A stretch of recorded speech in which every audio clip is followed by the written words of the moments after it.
السلام علیکم ورحمۃ اللہ وبرکاتہ۔ معزز ناظرین، آج میں آپ کو سال تسبیح کی نماز کا مکمل طریقہ سکھانے جا رہا ہوں۔ یہ نماز کیسے پڑھنی ہے، اس کے اندر کتنی رکعات ہیں، اس کی نیت کیسے کرنی ہے، اس میں کون کون سی صورتیں پڑھی جاتی ہیں اور اس کے اندر کون سی تسبیح پڑھی جاتی ہے اور کب پڑھی جاتی ہے، مکمل آسان طریقہ میں آپ کو یہ سال تسبیح کی نماز کا بتاؤں گا تاکہ آپ آسانی کے ساتھ اس کو سمجھ لیں۔ تو غور سے سنیے گا معزز ناظرین، سب سے پہلے ہم نے نیت کرنی ہے۔ نیت کہتے ہیں دل کا پختہ ارادہ۔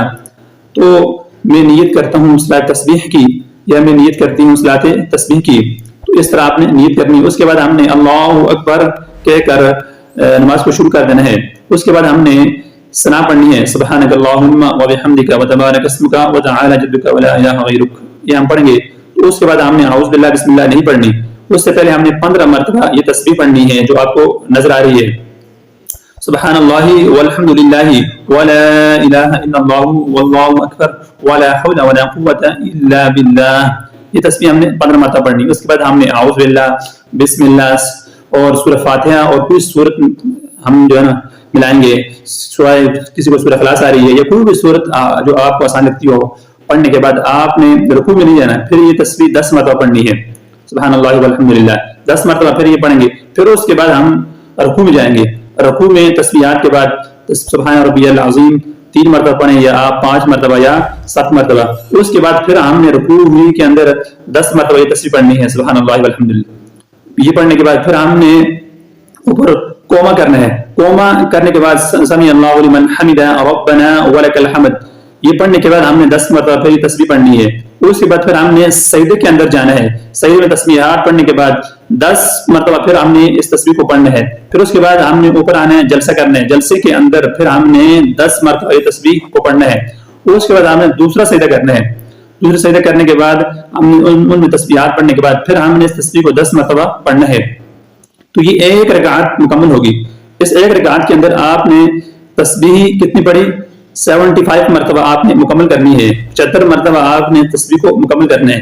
جب ایک رکعت مکمل ہوگی تو اس کے بعد ہم نے دوسری رکعت کے لیے جب کھڑے ہوں گے تو ہم نے ثنا تو نہیں پڑھنی، سورہ فاتحہ سے پہلے ہم نے 15 مرتبہ یہ تسبیح پڑھنی ہے، سبحان اللہ والحمد للہ ولا الہ الا اللہ واللہ اکبر ولا حول ولا قوة الا باللہ۔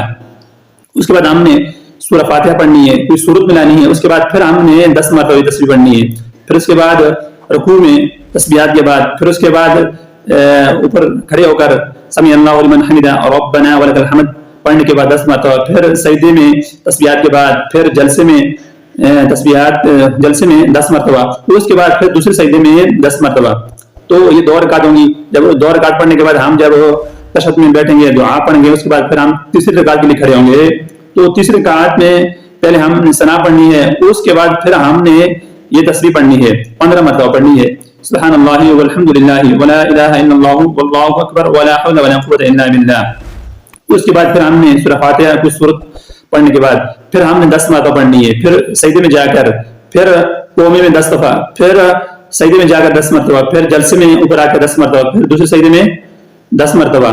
تو یہ 3 رکعت ہوں گی۔ اور چوتھی رکعت میں جب پھر ہم کھڑے ہوں گے تو پھر ہم نے سورہ فاتحہ سے پہلے یہ تسبیح پڑھنی ہے 15 مرتبہ، کیونکہ ثنا تو ہم نے نہیں پڑھنی، ثنا نہیں ہوگی، اور اس سے پہلے آپ نے 15 مرتبہ یہ تسبیح پڑھنی ہے۔ پھر اس کے بعد سورۃ فاتحہ اور اس کے بعد کوئی سورت پڑھنے کے بعد آپ نے پھر 10 مرتبہ، پھر رکوع میں 10 مرتبہ، پھر اوپر قوما میں 10 مرتبہ، پھر اس طرح سجدے میں، پھر جلسے میں 10 مرتبہ، پھر اسی طرح آپ نے دوسرے سجدے کے اندر۔ تو آپ نے قیام کی حالت میں 15 مرتبہ 25 مرتبہ پڑھنی ہے، 10 مرتبہ ثنا پڑھنے کے بعد اور 10 مرتبہ سورہ فاتحہ اور سورت ملانے کے بعد قیام کی حالت میں 25 مرتبہ، اور باقی رکوعات کے اندر، قوما کے اندر، 2 جلسوں کے اندر اور سجدے کے اندر آپ نے۔ تو یہ کل ٹوٹل 300 مرتبہ آپ نے 4 رکعات کے اندر اس تسبیح کو پڑھنا ہے، اور ہر رکعت کے اندر 75 مرتبہ آپ نے اس تسبیح کو پڑھنا ہے۔ معزز ناظرین، یہ 4 رکعات آپ نے اس طرح پڑھنی ہے، اور جو صلاۃ تسبیح 1 مرتبہ پڑھے گا تو اس کے اگلے پچھلے چھوٹے بڑے سب گناہ کو اللہ تعالیٰ معاف فرما دیں گے، حتیٰ کہ اگر اس کے گناہ اتنے ہوں سمندر کی جھاگ کے برابر اس کے گناہ ہوں گے تو اللہ تعالیٰ اس نماز کے پڑھنے کی وجہ سے اس کے تمام گناہوں کو معاف فرما دیں گے۔ تو رمضان مبارک کے آخری جو طاق آتے ہیں ان کے اندر اس صلاۃ تسبیح کا ضرور اہتمام فرمائیں. ویسے آپ تو ہر وقت پڑھ سکتے ہیں، لیکن خاص کر رمضان کے آخری عشر میں جو طاق آتے ہیں ان کے اندر اس کو ضرور پڑھیے گا. تو مجھے امید ہے کہ آپ کو یہ نماز اچھی طرح سمجھ آ گئی ہوگی. اگر کسی کو کوئی مسئلہ ہو تو کمنٹ کے اندر اس کو ضرور پوچھ سکتے ہیں. معزز ناظرین، مجھے اپنی نیک دعاؤں میں ضرور یاد رکھیے گا. اللہ تعالی ہمیں اس نماز کو پڑھنے کی توفیق عطا فرمائے اور رمضان کی نعمتوں سے مالا مال فرمائے. وآخر دعوانا ان الحمد للہ رب العالمین.